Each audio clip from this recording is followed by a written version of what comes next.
ಸಂಸತ್ನ ಒಳಗೂ ಹೊರಗೂ ದಾಳಿ ನಡೆಸಿದ ಮೈಸೂರಿನ ಮನೋರಂಜನ್ ನೀಲಂ ವರ್ಮಾ, ಮಧ್ಯಪ್ರದೇಶದ ಸಾಗರ್ ಶರ್ಮಾ, ಅಮೋಲ್ ಶಿಂದೆ ಇವ್ರ ಜೊತೆ ಲಲಿತ್ ಮತ್ತು ವಿಶಾಲ್ ಶರ್ಮಾ ಇವರನ್ನ ಹರಿಯಾಣದ ಗುರುಗ್ರಾಮದಲ್ಲಿ ಅರೆಸ್ಟ್ ಮಾಡಲಾಗಿದೆ.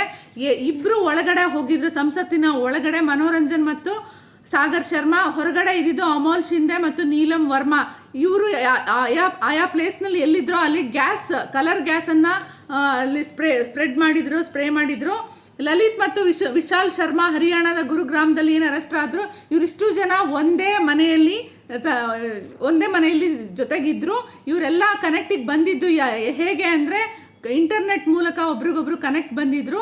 7 ದಿನ ಇವರಿಗೆ ನ್ಯಾಯಾಂಗ ಬಂಧನವನ್ನು ನೀಡಲಾಗಿದೆ. ಇವ್ರನ್ನ ಪಟಿಯಾಲ ಕೋರ್ಟ್ಗೆ ಹಾಜರುಪಡಿಸಲಾಗಿತ್ತು. 7 ದಿನ ನ್ಯಾಯಾಂಗ ಬಂಧನಕ್ಕೆ ಕೊಡಲಾಗಿದೆ.